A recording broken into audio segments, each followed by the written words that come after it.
நான் சென்னையிலேருந்து கனெக்ட் ஆயிருக்கேன். நான் வந்து ஜெயஸ்ரீ மேமத்தோட டி ஆர்கானிக்கா கார்டன்ல மைக்ரோ கிரீன்ஸோட அட்வான்ஸ் கோர்ஸ் அட்டெண்ட் பண்ணேன். இன்னைக்கு அட்டெண்ட் பண்ணிட்டேன். ஆக்சுவலி ஏற்கனவே வந்து நான் அந்த பேசிக் கோர்ஸ் அட்டெண்ட் பண்ணேன். அந்த பேசிக் கோர்ஸுமே வந்து யூடியூப்ல பார்த்து தான் நான் அட்டெண்ட் பண்ணேன். ஸோ பேசிக் கோர்ஸில் கிடைச்ச இன்ட்ரெஸ்ட்டில் தான் வந்து நான் அந்த அட்வான்ஸ் கோர்ஸ் எடுத்தேன். அட்வான்ஸ் கோர்ஸும் சரி, பேசிக் கோர்ஸும் சரி, மேம் வந்து 1-to-1 இன்டராக்ஷன் இது பண்ணாங்க. இந்த அட்வான்ஸ் கோர்ஸ் அட்டெண்ட் பண்ணுறதுல வந்து ஒரு நல்ல கான்ஃபிடன்ஸ் கிரியேட் ஆயிருக்கு. நம்மளும் ஏதாவது பண்ண முடியும் அப்படிங்கிறது. ஏன் அப்படின்னா, மேம் வந்து நான் எவ்வளோ சப்போர்ட் எப்போ உனக்கு வேணும்னாலும் குடுக்க ரெடியா இருக்கேன் அப்படின்னு சொல்றாங்க இல்லையா? அந்த ஒரு விஷயம். இப்ப நான் வந்து ஆரம்பிச்சுட்டு, ஐயோ! இடையில ஏதாவது ஆச்சுன்னா என்ன பண்றது? அப்படின்னு யோசிக்கவே இல்ல. அவங்க கிட்ட கேட்டேன், மேம் எப்போ வரைக்கும் நீங்க எனக்கு சப்போர்ட் பண்ணீங்கன்னா, எனி டைம். எப்படி பிராண்டிங் பண்ணணும் எல்லாமே சொல்லி தராங்க. கஸ்டமரை யார நம்ம கஸ்டமரா தேடணும், நம்ம வந்து எப்படி செல்ஃப் பிராண்டிங் பண்ணணுங்கிறது, அதாவது top to bottom of any business. Not only அவங்க மைக்ரோ கிரீன் பிசினஸ்க்காக ஐடியா கொடுக்கல. எனி பிசினஸ் பண்ணணும்னா எப்படி ஸ்டார்ட் பண்ணணும், அதை எப்படி கொண்டு போகணும் அப்படிங்கிறது வந்து மேம் ரொம்ப அழகா சொல்லி கொடுக்குறாங்க. நான் வந்து இப்போவே வந்து என்னோட ஒரு 2 ஃப்ரெண்ட்ஸ்க்குலாம் சொல்ல ஆரம்பிச்சிட்டேன். நீ வந்து ஃபர்ஸ்ட் பேசிக் கிளாஸ் அட்டன் பண்ணி பாருங்க. உங்களுக்கு பிடிச்சிருந்ததுனா நீங்க ஹையர் இதுக்கு பண்ணுங்க. ஏன்னா எல்லாருக்கும் ஏதாவது பண்ணணுங்கிற ஆசை இருக்கு வீட்ல இருந்து பண்ணும்போது. அட்லீஸ்ட் உங்க வீட்டுக்காகவாவது நீங்க பண்ணிப்பீங்க. பேசிக் கோர்ஸ் அட்டன் பண்ணீங்கன்னா உங்க ஃபேமிலியோட ஹெல்த்தை நீங்களே பார்த்துக்கலாம். நீங்க வெளியே வாங்கணுங்கிற இது கூட கிடையாது. ஸோ உங்களுக்கு நல்லா பண்ணீங்கன்னா நீங்க ஃபர்தரா வந்து இது பண்ணலாம் அப்படிங்கிறது வந்து நானே இப்போ வந்து இப்போவே வந்து நான் ஆரம்பிச்சிட்டேன். நான் கிளாஸ் முடிக்கிறதுக்கு முன்னாடியே வந்து நான் வந்து சொல்ல ஆரம்பிச்சிட்டேன். அந்த அளவுக்கு இன்ட்ரெஸ்டிங்காகவும் இருக்கு. அதே சேம் டைம் வந்து ஒரு நல்ல ஒரு கான்ஃபிடென்ஸும் இருக்கு. மேம் வந்து ரியல் இஸ் எக்ஸ்ட்ராடினரி. ரொம்பவே நான் வந்து சப்போர்ட்டிவா இருக்காங்க. இந்த 1-to-1 கிளாஸ்ல வந்து நம்ம டைமிங்க்கு ஏற்ற மாதிரி பண்ணி தரது வந்து எனக்கு தெரிஞ்சு யாரும் அந்த மாதிரி ட்ரைனிங் கொடுப்பாங்கன்னு எனக்கு தெரியல. அவங்க வந்து அவங்க டைமிங் சொல்லுவாங்க. நம்ம அதுக்கு அட்ஜஸ்ட் பண்ணும். பட் மேம் அவங்களோட ஷெட்யூல் அட்ஜஸ்ட் பண்ணி நம்ம டைமுக்கு வர்றதுங்கிறதே வந்து இட்ஸ் அ பெரிய பிளெஸிங் தான் என்னை பொறுத்தவரைக்கும். எனக்கு வந்து இந்த 3 நாளுங்கிறது வந்து எனக்கு வந்து ஒரு பெரிய கிஃப்டாக தான் நினைக்கிறேன். நாங்கள் thank you ma'am, thank you so much. Thank you so much. உங்களுக்கு இப்போ கல்டிவேஷன் பார்ட்டை வரைக்கும் நம்ம கிளியராக இருந்தது இல்லையா? ஸோ இப்போ எல்லாரும் வந்து வெறுமை வளர்க்கலாம் போகலாம் இப்போ நீங்கள் யூடியூப்லலாம் பார்த்துருப்பீங்க நீங்களும் நிறையா. ஸோ அதில் பார்த்து அவங்க சொல்கிறதுக்கும் இப்போ நீங்கள் ரியலாக கல்டிவேஷனில் என்ன இருக்குன்றது டிஃப்ரென்ஸ் தெரிஞ்சுதா? நம்ம உண்மையாகவே நம்ம இவ்வளோ கற்றுக்க வேண்டிய விஷயங்கள் இருக்குது அப்படின்றது புரிஞ்சுதா உங்களுக்கு? ஏன்னா எல்லாருமே வீடியோவில் பார்க்குறாங்க, அதுக்கும் இதுக்கும் டிஃப்ரென்ஸ் இருக்கா? இல்லை, யூடியூப்ல போடும்போது என்ன பண்ணுறாங்க, அவங்க ஒரு ஃபைனல் ப்ராடக்டை காமிக்கிறாங்க. யாருமே வந்து அதில் என்ன ப்ராப்ளம் வரும்னு பெருசாக டிஸ்கஸ் பண்ண மாட்டாங்க. அப்படி ப்ராப்ளம் வந்தால் கூட வந்து நம்ம வந்து ஒன்றுமே இல்லை, யூடியூப்ல இருக்கவங்கள நம்ம காண்டாக்ட் பண்ணாலுமே அவங்க அந்த இதில் வந்து பெருசாக ரிப்ளை பண்ணுறதில்ல. நான் நிறைய பேரோட யூடியூப் இதில் பார்த்துருக்கேன். அவங்க வந்து எதுவாக இருந்தாலும் எனக்கு காண்டாக்ட் பண்ணுங்கன்னு போட்டிருப்பாங்க. ஸோ அங்கே கீழே இருக்கிறவங்க வந்து நிறைய கொஸ்டின் கேட்டு வச்சிருப்பாங்க. நான் எந்த கொஸ்டினுக்குமே யாரும் ஆன்சர் பண்ணுறது வந்து ரொம்ப கம்மியான மக்கள் தான் ஆன்சர் பண்ணி நான் பார்த்துருக்கேன். நான் அதாவது இந்த மாதிரி வந்து டேரெக்டாக போஸ்ட் பண்ணும்போது வந்து என்ன ஒரு பெரிய அட்வான்டேஜ்னா 1-to-1 இன்ட்ராக்ஷன் கிடைக்கும் நமக்கு. So any time you can contact இல்லையா? அது வந்து நீங்கள் வந்து சும்மா யூடியூப் பார்க்குறதுல வந்து அவங்க என்ன சொன்னாலுமே யாருமே வந்து அந்த மாதிரி உடனே எல்லாம் ரிப்ளை பண்ணுறதும் கிடையாது. அந்த ஒரு இது வந்து நம்ம இந்த மாதிரி செஷன் அட்டன் பண்ண மட்டும்தான் கிடைக்கும். இல்லை, சப்ஜெக்ட் நாலேஜ் இம்பார்ட்டன்ட்டு அப்படின்னு புரியறதா உங்களுக்கு? அதில் எந்த அளவு, ஏன்னா எனி பிஸ்னஸ் நம்ம வந்து அந்த பிஸ்னஸை பற்றி ஒரு டீப் டைப்ல எல்லாருமே வந்து ஒரு 20 நிமிஷம் போடுறாங்க. மைக்ரோ கிரீன்ல நீங்க பிசினஸ் பண்ணலாம். அவங்க ஸ்டார்டிங்ல இருந்து எண்ட் வரைக்கும் அந்த சீடு, அந்த கோகோபீட் இதை பத்தியே தான் பேசிட்டு இருப்பாங்களே தவிர ஹவு டு பி அ என்டர்பிரனர்ங்கிறது வந்து அவங்க கண்டிப்பா யாருமே சொல்லி தரல. நான் அது வந்து நிறைய இது நான் பார்த்துருக்கேன். ஏன்னா நான் உங்க இதை தேடிட்டு இருக்கும்போது வந்து அங்கங்க உள்ள அதுவே வரும் இல்லையா? நம்ம தான் ஏஐ வந்து நம்ம யூடியூப்ல எதை தேடினாலும் அதை எடுத்துட்டு வந்துடுது இல்லையா? ஸோ நான் பார்த்துருக்கேன். நான் வந்து தேடிட்டு இருப்பேன், அது வரும். சரி என்னதான் இப்போ சொல்றாங்களேன்னு பார்க்கலான்னு பார்த்தா ஒரு 20-25 மினிட்ஸ் வீடியோவில் அந்த 20 மினிட்ஸ் வரைக்கும் அவங்க எப்படி அந்த மைக்ரோ கிரீனை வளர்க்குறாங்கிறதையே தான் காமிச்சிட்டு இருப்பாங்க. கோகோபீட்டை எப்படி மிக்ஸ் பண்ணாங்க, இதை எப்படி ஆட் பண்ணாங்க, அதை எப்படி ஆட் பண்ணாங்கன்னு சொல்லுவாங்களே தவிர அடுத்து எப்படி மார்க்கெட்டுக்கு கொண்டு போகணும், யாரு டார்கெட்டுங்கிறதெல்லாம் வந்து இது மைக்ரோ கிரீன் பண்றவங்க சொல்லலை. ஜென்ரலா நீங்க போய் எப்படி பிசினஸ் பண்றதுங்கிற யூடியூப் வீடியோ தேடினீங்கன்னா அவங்க மைக்ரோ கிரீனை பத்தி சொல்ல மாட்டாங்க, ஜென்ரல் பிசினஸ் இதை சொல்லுவாங்க. கரெக்ட். அதுக்கும் இதுக்கும் டிஃபரன்ஸ் இருக்குமா? நிறையா தெரிஞ்சது. அண்ட் ஒன் மோர் திங் வந்து இப்போ இதுக்கான மார்க்கெட் ட்ரெண்ட் இருக்கு, கஸ்டமர்ஸ் இருக்காங்க அப்படின்ற ஒரு கான்ஃபிடென்ஸ் உங்களுக்கு வந்திருக்கா? ஏன்னா எல்லாருமே பயப்படுறது ஒரு ட்ரைனிங் வரப்போது உண்மையாகவே இவங்க மார்க்கெட்டிங் பற்றி நிறைய ஐடியா கொடுக்குறாங்களா, கஸ்டமர் இருக்காங்களா, நம்மளால் பிஸ்னஸ் பண்ண முடியுமா அப்படின்ற ஒரு டவுட்டில், இல்லை இங்கே வரவங்க சும்மா சொல்கிறாங்களா இல்லை உண்மையாகவே இதெல்லாம் இருக்கா அப்படின்னு இருக்கும். ஸோ உங்கள் ஆன்சர் மேபி அவங்களுக்கு அந்த கிளாரிட்டியை கொடுக்கும்னு நினைக்கிறேன். நீங்கள் ஆக்சுவலி என்ன பண்ணுறீங்க அப்படின்னா மேம், இப்போ நான் வந்து என்னோட பேக்ரவுண்ட் என்னன்னு சொன்னப்போ அது ரிலேட்டடாகவுமே நீங்கள் சொல்லிட்டீங்க சரியா? இது வந்து என்னோட பேக்ரவுண்டா, so you can go with this அப்படின்னு. ஸோ அது வந்து எல்லாருக்கும் வந்து அப்படி ஒரு டக்குன்னுலாம் சொல்ல மாட்டாங்க. ஜென்ரலாக வந்து நீங்கள் வந்து ரெஸ்டாரண்ட் பாருங்கள், இது பாருங்கள். நீங்க ரெஸ்டாரண்ட் கூட நேம் பண்றீங்க. எந்த மாதிரி ரெஸ்டாரண்ட்ஸ், இப்ப நீங்க இருக்கிற ஏரியா எந்த மாதிரி கம்யூனிட்டி போகணும், எந்த மாதிரி ரெஸ்டாரண்ட்ஸ் போகணும், அவங்கள வந்து எப்படி வந்து அப்ரோச் பண்ணுங்கிறது எல்லாமே வந்து நீங்க தான் சொல்லி தர்றீங்க. இப்ப நான் என்னோட ஃபீல்ட சொன்னேன், ஓகே உங்க ஃபீல்ட்ல நீங்க இன்னும் வந்து வேல்யூ எப்படி ஆட் பண்ணலாம்னு கத்து தரீங்க இல்லையா? அது வந்து டக்குன்னுலாம் யாரும் சொல்ல மாட்டாங்க. ஓகே நீங்க இந்த ஃபீல்ட்ல இருக்கீங்களா, நீங்க இன்னொரு தடவை கான்டாக்ட் பண்ணுங்க நான் சொல்றேன் அப்படின்னு தான் சொல்லுவாங்க. நீங்க வந்து அது வந்து ஸ்பான்டேனியஸா சொல்றீங்க இதெல்லாம். அது அது ஒன்று. அண்ட் இப்போ நம்ம இந்த இன்வெஸ்ட்மெண்ட்டு பார்ட்டு, ஆப்ரேஷ்னல் ப்ராஃபிட்டு, ஆர்ஓஐ அதை மாதிரி ஒரு பிஸ்னஸ் ரிலேட்டடாக அதுக்கான கிளாரிட்டி உங்களுக்கு கிடைச்சிடுதா? எவ்வளோ இன்வெஸ்ட் பண்ணி, ஏன்னா அது ஒரு பயம். எவ்வளோ இன்வெஸ்ட்மெண்ட் பண்ணலாமா, இதுக்கு லேக்ஸில் பண்ணணுமா, இது ஃப்ரான்ச்சைஸாக பண்ணணுமா, நம்ம பிரான்ச் எடுத்து பண்ணால் தான் நமக்கு வருமா லாபம் அப்படின்லாம் இருக்குல்ல. இப்போ உங்களுக்கு எந்த அளவுக்கு இன்வெஸ்ட்மெண்ட்டை பற்றி உங்களுக்கு ஒரு கிளாரிட்டி கிடச்சிருக்கு? மேம் எனக்கு வந்து பார்த்தீங்கன்னா நீங்கள் இப்போ நான் ஃபீஸ் எவ்வளோ பே பண்ணணும் அந்த இன்வெஸ்ட்மெண்ட்டில் இது பண்ண முடியுங்கிற கிளாரிட்டி எனக்கு. வி கேன் ஸ்டார்ட் ஃப்ரம் தேர் அப்படின்னு. போய் 1 லட்சம்லாம் நீங்கள் போட வேணாங்கிறது நீங்கள் கொடுத்துருக்குற அந்த கிட்ட அதனோட ரேட்டு இதெல்லாம் பார்க்கும்போது உங்களோட கைடன்ஸ் வச்சு பார்க்கும்போது எனக்கு என்ன தோணுச்சுன்னா, நான் என்ன ஃபீஸ் பே பண்ணணும் அந்த ஃபீஸை மட்டும் நான் எங்கள் வீட்டிலேருந்து அந்த ஃபீஸ் அமௌண்ட்டை கொடுங்கப்பா, நான் அதில் பண்ணி உங்களுக்கு காமிக்கிறேன்னு சொல்லலாங்கிற கான்ஃபிடன்ஸ் எனக்கு இருக்கு. அவ்வளோதான். இதுதான் நான் அதை தான் சொல்லுவேன். இப்போ எனக்கு கொடுக்குற ஃபீஸை முதல்ல நீங்கள் போட்டு அதில் எப்படி எடுக்கணுன்றதை பாருங்கன்னு தான் நான் சொல்லுவேன். அதுக்கப்புறம் யூ திங்க் பிக். அது எப்பயுமே பிஸ்னஸ்க்கு தேவை தான், திங்க் பிக் தான். பட் எடுத்த உடனே ஒரு கான்ஃபிடென்ஸ் லெவலுக்கு don't go with the big level.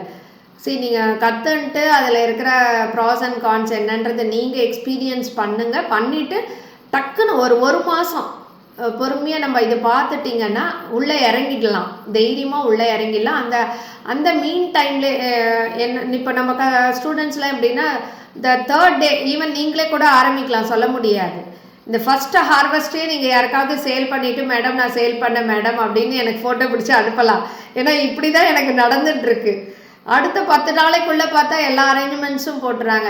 And one more thing நான் ஸ்பெஷலாக கேட்கணும்னு நினச்சது என்னென்னா, இப்போ நான் வந்து ப்ராடக்டை வந்து sale all at one place அப்படின்ற மாதிரி கொடுக்குறேன்னு சொல்கிறேன் இல்லையா? I am not compelling you. But அந்த மாதிரி கொடுக்கறது வந்து இட் இஸ் ஒர்த் இட்டா? இந்த ப்ராடக்ட்ஸு நான் பற்றி பேசுகிறதெல்லாம் வந்து how different from others, cost எஃபெக்டிவாக இருக்கா அப்படின்றத பற்றி ஒரு சின்ன ஐடியா கொடுங்க. நான் நிஜமா உங்ககிட்ட ஏன் இந்த டிஏஒய் கிட்ட கேட்டேன் அப்படின்னா, நீங்க வந்து ரெஃபரன்ஸ் எல்லாமே இன்னைக்கு எந்த ப்ராடக்ட்டுமே வாங்க முடியாது ma'am. You are in the field for more then 25 years. So எது வந்து பெஸ்ட்டாக இருக்கும் அப்படிங்கிறத வந்து சொல்லும்போது நான் போய் தேவையில்லாமல் வந்துட்டு ட்ரே எங்கே வாங்குறது, சீடை யார்கிட்ட போய் வாங்குறது, இந்த தண்ணியை ஊற்றுறதா, இல்லை அதுக்கு வந்து எங்கே போய் வாங்குறது, இந்த மாதிரி நான் வந்து பிளாஸ்டிக்கில் பண்ணுறதா, இப்படி ஒன்றுக்கும் நான் போய் தேடுறதுங்கிறது வந்து டைம் கன்சூமிங் ஒன். அதில் நீங்கள் அவ்வளோ ரிசர்ச் பண்ணி சொல்லியிருக்கீங்க, 25 இயர்ஸ் ஃபீல்டில் இருக்கீங்க, இவ்வளோ ரிவ்யூ இருக்கும்போது நான் வந்து கண்ணை மூடிட்டு வாங்கலாம். அதனால அதுவும் ஆல் அட் ஒன் பிளேஸ்ன்ற போது நமக்கு இந்த டிரான்ஸ்போர்ட் காஸ்ட்டு, பார்சல் காசு, கொரியர் காசு, அந்த மாதிரி அந்த காசு எல்லாத்தையும் கொஞ்சம் சேவ் பண்ணலாம். ஓகே. அண்ட் இப்போ நான் உங்களுக்கு நம்ம குவாலிட்டியை வந்து நம்ம போய் தேடிட்டு இருக்க வேணாம். இப்போ நான் ஆன்லைனில் வந்து போட்டுருப்பாங்க 100 ரூபான்னு போட்டுருப்பாங்க, வாங்கிட்டு வந்து எனக்கு பிடிக்கலன்னா தூக்கி போடணும். அந்த ப்ராப்ளம்லாம் எனக்கு வந்து ஜெயஸ்ரீ மேம் அவங்க இதெல்லாம் சும்மா ஒன்றும் பார்க்காமலாம் வாங்க மாட்டாங்கப்பா அப்படின்னு நானே சொல்லலாம்ல. அதுவே அவங்க வாங்குவாங்க அப்படின்னு. ஏன்னா உங்களுக்குன்னு ஒரு பிராண்ட் வச்சுருக்கீங்க, உங்களுக்குன்னு ஒரு நேம் இருக்கு. அப்போ கண்டிப்பாக நீங்கள் குவாலிட்டி இல்லாத ப்ராடக்ட்டை கொண்டே வர மாட்டீங்களே. ஸோ அதுதான். ஏன்னா இந்த ஒரு விஷயம் வந்து கிளாரிட்டி போகணும் எல்லாருக்கும் நான் நினைப்பேன். எல்லாருமே கேளுங்கன்னு நான் ப்ளீஸ். நீங்கள் யார்கிட்ட வாங்கினீங்கன்னாலும் அவங்கக்கிட்ட கொஸ்டின்ஸ் கேளுங்க, இந்த கொஸ்டின்ஸை கேளுங்க. அண்ட் எப்பயுமே ஆல் அட் ஒன் பிளேஸ் அந்த மாதிரி போங்க. ஏன்னா you can avoid the transport cost. அன்னெசரியாக நீங்கள் அதுக்கு வேஸ்ட் பண்ணாதீங்க அப்படின்னு. ஆக்சுவலி நான் அப்படி தான் நான் வந்து பார்ட்டிசிபெண்ட்ஸ்க்காக தான் இன்றைக்கி ப்ராடக்டை வந்து சப்ளைக்குள்ளேயே இறங்கியிருக்கேன். ஜெய்ஸ்ரீ நான் வேண்டாம் இதுக்குள்ளே வர வேண்டாம்னு நினச்சேன். பிகாஸ் எனக்கு ஆல்ரெடி நிறைய கமிட்மெண்ட்ஸ் இருக்குது, பிஸ்னஸ்ஸு முடியாது அப்படின்னு ஃபீல் பண்ணேன். பட் எண்ட் ஆஃப் த டே வந்து பார்ட்டிசிபெண்ட்ஸுக்கு காஸ்ட்டை கம்மி பண்ணணும், இன்வெஸ்ட்மெண்ட்டை கம்மி பண்ணணும். இது ஆக்சுவலாக என்னென்னா நீங்கள் இப்படி கொடுக்கறதுனால நாங்கள் கொஞ்சம் ஈஸியாக ஸ்டார்ட் பண்ணுவோம், கொஞ்சம் வேகமாக ஸ்டார்ட் பண்ணுவோம். இல்லைன்னு வச்சுக்கோங்களேன் கொஞ்சம் போஸ்ட்போன் பண்ணுவோம். சரி வீட்டில் கேட்கணும், அவங்க வாங்கிட்டு வந்து தரலைன்னா அவங்கக்கிட்ட போய் அவசரப்பட்டுலாம் கேட்க முடியாது. அது மாதிரி நிறைய வந்து அந்த ஹவுஸ் ஒய்ஃபா இருக்கிறவங்களுக்கு வீட்டில் இருக்கிறவங்களுக்கு நிறைய டிஃபிகல்டிஸ் இருக்கு. இது வந்து எக்ஸாக்ட்லி நீங்க கொடுக்கும்போது எங்களால் அதை அவாய்ட் பண்ணிக்க முடியும். ஒரே தடவை நாங்கள் எல்லாத்தையும் வாங்கிட்டு நான் நேரில் வந்து வாங்குறேனோ கொரியரில் வாங்குறேனோ ஒரே டைம் வாங்கிடலாம். இது வந்து நான் ஒன்னொன்னுக்கும் ஒரு இடத்துல ஆர்டர் பண்ணும், இல்லை வீட்டில் இருக்கவங்களுக்காக நான் வெயிட் பண்ணணும். அவங்க சொல்லி அவங்க ஓகே சொல்லணும், அப்புறம் அந்த இடத்துக்கு அவங்கள கூட கூட்டிட்டு போகணும். இதெல்லாம் இது வந்து நீங்க avoid எக்ஸாக்ட்லி பண்ணோம்னா நான் இது யோசிச்சேன் மேம். இப்போ க்ரோ லைட்டுக்கு மேனுஃபேக்சரர்ஸ் கிட்ட நான் பேசியிருக்கிறதே என்னன்னா, சார் க்ரோ லைட் வந்து ஒரு எலக்ட்ரீஷியனை டிபெண்ட்டாக இருக்கக்கூடாது சார். ப்ளீஸ் நீங்கள் அந்த ஒயர் கியரெல்லாம் எனக்கு சிம்பிளிஃபை பண்ணி அப்படியே ப்ளக் எடுத்து நான் சொருகினேன்னா ஈஸியாக பண்ணுற மாதிரி நாங்களே வந்து ஒரு கிளிப் மாதிரி போட்டு நாங்கள் செல்ஃபாக நாங்கள் பண்ணுற மாதிரி எனக்கு ஏதாவது சொல்கிறீங்களா? Because many of my customers are out of Chennai. அப்படி இருக்கிறவங்களுக்கு நான் ஹெல்ப் பண்ணணுன்னா ஒவ்வொரு இடத்துலையும் எலக்ட்ரிஷியனை கூப்பிட்டுருக்கிறது கஷ்டம் சார். இல்லை வீட்டில் ஹஸ்பண்டை வந்து சப்போர்ட் கேட்கணும், ஒரு மென்னை சப்போர்ட் கேட்கணும். அப்படின்னும் போது அவர் வந்து நோ ப்ராப்ளம் மேடம், நான் எல்லாமே ஒன்றா பண்ணிடலாமே அப்படின்னாரு. ஸோ இப்போ அது க்ரோ லைட்டு கூட நாங்கள் we are planning to supply like this. நீங்கள் யாரையுமே கூப்பிட வேணாம், டிஐஒய் தான். அதுதான் மேம். நீங்க வந்து எப்போ ஸ்டாண்ட் வந்து பிளாஸ்டிக் ஸ்டாண்ட் யூஸ் பண்ணா இது நல்ல ஐடியாவா இருக்கு. தனித்தனியா கொடுத்தாங்கன்னா இந்த அமேசான் இதெல்லாம் வாங்குற மாதிரி வாங்கி நம்மளே அடுக்கி வச்சுக்கலாம். இல்லைன்னா அதுக்கு ஒரு ஆளை தேடணும், மாட்டி கொடுத்து கேட்கணும். இது பண்ணிக்கலாம் அப்படிங்கறது. இப்போ அதுவும் அதான் யோசிச்சுட்டு இருக்கேன், எவ்வளோத்துக்கு எவ்வளோ காஸ்ட்டை கம்மி பண்ணணும், plus at the same time வந்து அது லாங் ஸ்டாண்டிங்காக இருக்கா அப்படின்ற குவாலிட்டியை செக் பண்ணணும். இது ரெண்டுமே எனக்கு ரொம்ப ரொம்ப இம்பார்ட்டன்ட். காஸ்ட் அண்ட் குவாலிட்டி வந்து ஆல்வேஸ் இம்பார்ட்டன்ட் ஃபார் மீ. குவாலிட்டியை ஐ நெவர் காம்ப்ரமைஸ். அது குவாலிட்டியை காம்ப்ரமைஸே பண்ண மாட்டேன். ரேட்டுக்காக குவாலிட்டியை காம்ப்ரமைஸ் பண்ணேன்னா நான் பண்ண மாட்டேன் அப்படின்ட்டுருவேன் நான். ஸோ அது ரெண்டும் நம்ம கரெக்டாக போகணுன்னா கண்ணை முடின்னு பண்ணலாம். பிகாஸ் சீடு கூட பார்த்திங்கன்னா பறவை சீடு கொடுக்குறாங்க. ஓகே, அக்ரிகல்ச்சரில் அந்த கெமிக்கல் கோட்டட் சீட்ஸ் கொடுக்குறாங்க. பட் பார்க்குறதுக்கு எல்லாம் ஒன்றா இருக்க மாதிரி தான் இருக்கும். But it is not safe for consuming. அது எத்தனை பேருக்கு தெரியறது? ஓகே, அந்த சீடை வந்து நம்ம வித்தவுட் லைசன்ஸ் சேலே பண்ண முடியாது. ஸோ நம்ம அப்போ பிராண்டடாக இருக்கவங்க கிட்டேருந்து போகிறது தான் ஆல்வேஸ் சேஃபு. இப்போ நான் வந்து பிராண்டட் கம்பெனி, டெஸ்டடு, நான் ஜிஎம்ஓ அந்த மாதிரி கம்பெனியோட தான் பேச போகிறோம். சின்ன ஒரு பிஸ்னஸ் ஸ்ட்ராட்டஜிஸு நான் அவங்களோட கொஞ்சம் கம்யூனிகேட் பண்ணி அவங்களோட கொலாபரேட் பண்ணி பண்ணுற போது எனக்கும் பெஸ்ட்டு ரேட்டு, உங்களுக்கும் பெஸ்ட்டு ரேட்டாக வரும். அவ்வளோதான். எண்ட் ஆஃப் த டே அப்படி தான் பண்ணணும். ஏன்னா இது பல்காக போகிறவங்களுக்கு இது ரொம்பவே வந்து காஸ்ட் சேவிங். இப்படி வாங்குற போது உங்கள் இன்வெஸ்ட்மெண்ட் காஸ்ட் வந்து கம்மியாகுமா ஆகாதா மேடம்? கண்டிப்பாக கம்மியாகும் இல்லையா? ஸோ அப்போ இன்வெஸ்ட்மெண்ட்டு காஸ்ட் கம்மியானா உங்களுக்கு ப்ராஃபிட் பர்சன்டேஜ் ஜாஸ்தி ஆகுமா? ப்ராஃபிட் பர்சன்டேஜ் கண்டிப்பாக இல்லையா? இன்வெஸ்ட்மெண்ட் காஸ்ட்டை வச்சு தானே நம்ம வந்து ப்ரைஸிங்கே ஃபிக்ஸ் பண்ணுறோம். இப்போ அதை பற்றி தான் நான் நிறைய படித்தோம். அண்ட் எஸ்பெஷலி அதை பற்றி சொல்லுங்களேன். இப்போ ப்ரைஸிங்கு அதெல்லாம் வந்து உங்களுக்கு ஒரு கான்ஃபிடென்ட் இருக்கா? எப்படி போடணும் பேக்கேஜிங், ப்ரைஸிங்கு அதெல்லாம் இப்போ வர்றது ப்ரைஸிங் எல்லாம் கரெக்ட் இல்லையா?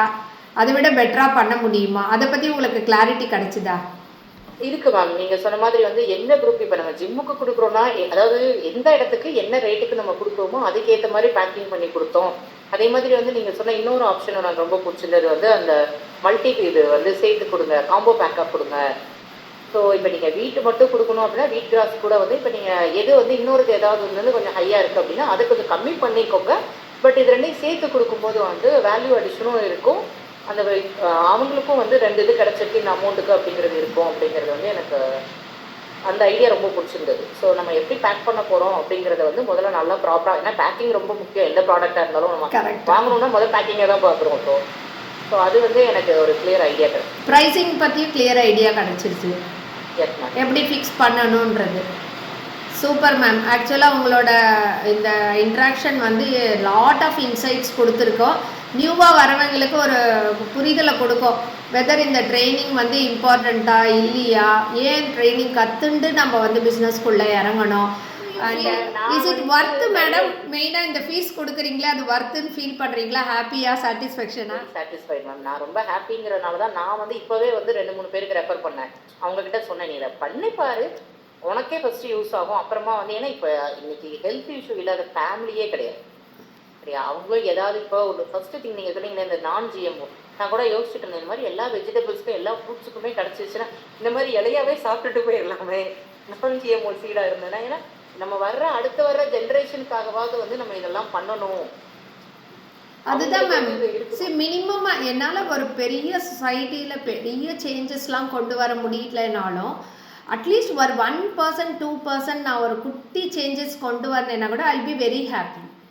அவ்வளோதான். ஓகே, அட்லீஸ்ட் இந்த மாதிரி இருக்கிறத வாங்காதீங்க, சாப்பிடாதீங்கன்றது ஒரு 10 பேருக்கு ரீச் ஆனால் கூட இட்ஸ் ஃபைன் தான். நம்மளால் 100% எதையுமே மாற்ற முடியாது. It is not at all possible. நான் மாற்றிட்டேன்னு சொன்னால் கூட அது பொய் தான். ஓகே, ஸோ இதில் நம்ம வந்து ஒரு அணில் தான் வச்சுக்கோங்க, ஒரு பார்ட்டு பண்ணுறோம், அவ்வளோதான். அந்த ஒரு பார்ட் என்னால் ஒரு நல்ல கான்ட்ரிபியூஷன் பண்ண முடியறது for the society, for the people health அப்படின்னா it is a great honour for me. And எனக்கு ஒரு self satisfaction in my business. End of the day அவ்வளோதான். எல்லா பிஸ்னஸ்லேயும் அந்த செல்ஃப் சாட்டிஸ்ஃபேக்ஷன் கிடைக்காது, சில பிஸ்னஸில் கிடைக்கும். அந்த மாதிரி ஒரு பிஸ்னஸ் தான் நம்ம மைக்ரோ கிரீன்ஸ் பிஸ்னஸ். ஸோ இண்டஸ்ட்ரியில் நம்மளால வந்து ஒரு ஹெல்ப் பண்ண முடியுது இன்னைக்கு அப்படின்னா அது வந்து உண்மையிலேயே வந்து ஒரு பெரிய பிளஸிங் மேம். அது ஒரு சாட்டிஸ்ஃபேக்ஷன் வந்து அது கொடுக்குற சாட்டிஸ்ஃபேக்ஷன் வேறு எதுவுமே கொடுக்காது. கரெக்ட். ஹெல்த் இருந்தால் அவங்களுக்கு மற்றதெல்லாம் ஆட்டோமேட்டிக்காக வரப்போகுது. அந்த ஹெல்த்தை இப்போ இன்னொரு விஷயம் மேடம், இதில் வந்து எல்லாருக்கும் வந்து இது உண்மையாகவே வந்து இது ஹெல்த்தி தானா அப்படின்றதுக்கு உங்களுக்கு வந்து எப்படி அது ஒரு confirmation? Because as you are in a pharma இண்டஸ்ட்ரியில் ஒரு எக்ஸ்பர்ட்டாக இருக்கிறதுனால மேபி நீங்கள் அந்த வேர்டை சொன்னீங்கன்னா இன்னும் நல்லாயிருக்கும். ஜென்ரலாக வந்து விட்டமின்ஸு மினரல்ஸ் இருக்குது அப்படின்னு நம்ம சொல்கிறதுக்கும் இன்றைக்கி நம்ம கிளாஸில் வந்து நான் சொல்லி கொடுத்ததுக்கும் என்ன டிஃப்ரென்ஸுன்னு நீங்கள் ஃபீல் பண்ணுறீங்க? இதுக்கு முன்னாடி என்ன ஃபீல் பண்ணியிருந்தீங்க, இப்போ எப்படி ஃபீல் பண்ணுறீங்க? இல்லை அந்த ஸ்பெசிஃபிக்காக என்ன ஃபைட்டோ கான்ஸ்டியூன்ஸ் இருக்கிறதுனால அது என்ன ஆக்டிவிட்டி கொடுக்குன்னு சொல்கிறீங்களே, அது வந்து ரொம்ப இம்பார்ட்டன்ட். நான் வந்து சும்மா நீங்கள் வந்து இந்த சன்ஃப்ளவர் சீடு, சன்ஃப்ளவர் மைக்ரோகிரீன் சாப்பிடுங்க அப்படின்னு சொல்கிறத விட நீங்கள் சன்ஃப்ளவர் மைக்ரோகிரீன் சாப்பிட்டீங்க அப்படின்னா அதில் இது இருக்குப்பா, இதனால உங்களுக்கு வந்து ஹார்ட்டுக்கு நல்லது, உங்களுக்கு கொலஸ்ட்ராலுக்கு இது நல்லது அப்படின்னு சொன்னால். ஏன்னா நிறைய பேர் இப்போ அந்த சன்ஃப்ளவர் சீட்ஸ் எல்லாம் தேடி சாப்பிட்டெல்லாம் ட்ரை பண்ணுறாங்க. பட் அவங்களால அவ்வளோ சீட்ஸ் எல்லாம் சாப்பிட முடியறது கிடையாது. பட் இது வந்து நீங்கள் ரெகுலராக இன்னொன்று நீங்கள் ரெகுலராக எதில் வேணாலும் போட்டுக்கோங்க. நீங்கள் என்ன சாப்பிட்றீங்களோ அது சும்மா இதை கூட சேர்த்துக்கோங்க அப்படிங்கிறது. நீங்கள் மதியம் சாப்பிடும்போது கூட கொஞ்சத்தை எடுத்து உள்ளே போட்டுக்கோங்கப்பா, உங்களுக்கு தெரிய போகிறதே இல்லை அப்படிங்கும்போது வந்து அந்த அந்த வேல்யூ அடிஷன் வந்து நீங்கள் நிறைய கொடுத்தீங்க மேம். அதான், ஏன்னா அதுக்குள்ள என்ன பயோ ஆக்டிவ் எலிமெண்ட் இருக்கோ அப்படின்றது நமக்கு தெரியணும். ஃபார் எக்ஸாம்பிள் நீங்கள் சொன்ன மாதிரி இந்த ஆந்தோசைனின் இருக்கிறதுனால தான் நமக்கு வந்து இந்த பர்டிகுலர் ப்ராப்ளம்க்கு இது நல்லது, சல்ஃபரைன் இருக்கிறதுனால தான் இது பர்டிகுலர் ப்ராப்ளம்க்கு நல்லதுன்றது ஒரு சயின்டிஃபிக் அப்ரோச்சோடு பேசுகிற போது இன்னும் பெட்டர் ஐடியா கிடைக்கும் இல்லையா? உங்களுக்கு அது கிடைச்சிதான்னு இல்லையா? கண்டிப்பாக நான் எனக்கு அதுதான் புரிஞ்சது. இல்லை நீங்கள் சொல்கிறதுக்கப்புறம் தான் எனக்கு புரிஞ்சது. இதை நீங்கள் வந்து ஒருத்தவங்களுக்கு கொடுக்கணும்னா என்ன சொல்லி கொடுக்கணும், என்ன மைக்ரோகிரீனப்பா எந்தப்பா சாப்பிடுப்பா உடம்புக்கு நல்லதுன்னு சொல்லாமல் அதில் என்ன சொல்லணும், அது சயின்டிஃபிக்காக அது என்ன யூஸுக்கு இருக்கும் அப்படின்னு சொல்லணுங்கிறதே வந்து நீங்கள் தான் சொல்லி கொடுப்பீங்க. ஸோ இப்போ அந்த கான்ஃபிடென்ஸ் வந்து இப்போ நீங்கள் கிளாரிட்டியோடு இருந்தீங்கன்னா உங்கள் கிளையண்ட்ஸுக்கு நீங்கள் கரெக்டாக பேசலாம். ஸோ இவ்வளோத்த பேசுகிற போது ஒரு கிளையண்ட் வாங்காமல் இருப்பாங்களா? இல்லையா? கண்டிப்பாக வாங்குவாங்க. சரி, நீங்கள் ப்ராப்பராக எனக்கு ஒரு ஆசை என்ன தெரியுமா மேம், அவங்க வாங்குறாங்களோ இல்லையா அட்லீஸ்ட் வீட்டில் நீங்களே பண்ணுங்கப்பா, நான் வேணா சொல்கிறேன், இவங்க கிட்ட போய் வாங்கிக்கோங்க, டிஐஒய் கிட்ட வாங்கிக்கோங்க, வீட்டில் நீங்கள் ட்ரை பண்ணுங்க. அவ்வளோதான். எல்லாருக்கும் வந்து இப்போ நீங்கள் வந்து நாங்கள் கொடுக்குறது காஸ்ட்லின்னு ஃபீல் பண்ணீங்கன்னா நீங்களே பண்ணுங்க. கரெக்ட். பேசிக் ட்ரைனிங் எடுத்துக்கோங்க, அந்த கிட்ட வாங்கிக்கோங்க, நீங்கள் பண்ணுங்க. இல்லை அது கூட உங்களுக்கு ஒரு ஆப்பர்ச்சுனிட்டி கொடுத்துட்டேன்ல, நீங்கள் தானே கொடுக்க போகிறீங்க அதையுமே, அதுவும் ஒரு ஆப்பர்ச்சுனிட்டி தானே. ஸோ அதுதான் சொல்கிறேன், நம்மக்கிட்ட வரப்போது not only one opportunity, so you will learn lot of opportunities இல்லையா? அதுதான் மெயின். ஒரே ஒரு ஆப்பர்ச்சுனிட்டியில் இது போ நீ இந்த வேல்யூ அடிஷன் பண்ணப்போ வேல்யூ அடிஷன் கூட கண்ணம்னான் வேல்யூ அடிஷன் சொல்லக்கூடாது. எது வாங்குவாங்களோ அதை மட்டும்தான் சொல்லணும். வாய்க்கு வந்ததெல்லாம் வேல்யூ அடிஷன் பண்ணுன்னா யார் வாங்குவாங்க? கரெக்டாக? ஸோ ஏதோ சொல்லணுமேன்னு சொல்லாமல் இப்போ உங்கள் இண்டஸ்ட்ரிக்கு தேவையான வேல்யூ அடிஷன் சொன்னால் conversion will be easy for you. கரெக்டாக? ஸோ அந்த மாதிரி நம்ம வந்து ப்ராப்பரான ஒரு வேல்யூ அடிஷனை சொல்லி நம்ம பண்ணுற போது பயப்பட தேவையில்லை. ஒரு குக்கிராமத்துலேருந்து ஒரு பொண்ணு வந்து எல்லாத்தையும் போட்டு லாஸ் ஆகிடுச்சு, யாரோ ஒருத்தர் சொன்னாங்க, கிட்டத்தட்ட 90,000 ரூபாய் நான் ஸ்பெண்ட் பண்ணிட்டேன், என்ன பண்ணுறதுன்னு தெரியல, நான் எல்லா மைக்ரோகிரீன்ஸ் கல்டிவேட் பண்ணுறதையும் நிறுத்துன்னு சொல்லிட்டு ஒரே ஒரு மைக்ரோகிரீன்ஸ் சொன்னேன். நான் அதை மட்டும் நீ கான்சென்ட்ரேட் பண்ணி அங்கே உட்கார்ந்த இடத்துல நீ வந்து வேல்யூ அடிஷன் பண்ணு. கொஞ்சம் தள்ளி போய் ஒரு டவுனில் போய் யாரை போய் அப்ரோச் பண்ணானோ இதை போய் கொடு, சூப்பராக போகுன்னு இன்றைக்கி அவள் மாற்றிட்டு ஏர்ன் பண்ண ஆரம்பிச்சிட்டான். சரி, அவ்வளோதான். அந்த மாதிரி நம்ம கரெக்டான டார்கெட் பண்ணோன்னா நம்மளால் சக்ஸஸ்ஃபுல்லாக கொண்டு போக முடியும். So you have got 100% confident வந்துடுச்சா? Yes ma'am. Hema madam CEO தான் இப்போ. சந்தோஷம் தான், ஹாப்பி மேம். ஓகே, அவ்வளோதான். நீங்கள் உங்களை வந்து சிஇஓவாக பார்க்க ஆரம்பிச்சிடணும் கண்டிப்பா now onwards. Okay, my best wishes to you. I am there to support you. நீங்கள் கவலையே படாதீங்க, நான் கூடவே தான் இருக்க போகிறேன் உங்களோட. அதனால் வந்து any time you can connect with me. Okay, அதனால் தாராளமாக இதே ஸ்பிரிட்டோட ஆரம்பிங்க, பண்ணுங்க. ஓகே, இன்னைக்கு நம்ம ஆரம்பித்தோன்னா இன்னும் ஒரு 2-3 வருஷத்தில் உங்களெல்லாம் கையிலேயே பிடிக்க முடியாது. ஓகே, அந்த லெவலில் ஒரு வேறு லெவலில் இருப்பீங்க. ஏன்னா 2030 it's going to be a boom. So அதனால் start immediately without any hesitation ஆரம்பிங்க. ஸ்டார்ட் ஸ்மால், கொஞ்சம் கொஞ்சமாக ஸ்கேல் அப் பண்ணி க்ரோ பிக், அவ்வளோதான். ஓகேவா? My best wishes. Thanks for your valuable time and thanks for your wonderful insights. இந்த feedback வந்து நிறைய பேருக்கு ஒரு நிறைய விழிப்புணர்வை கொடுக்கும். உங்களோடது கிளாரிட்டியாக ரொம்ப அழகாக பேசியிருக்கீங்க. Thank you so much. My best wishes to you ma'am. Thank you.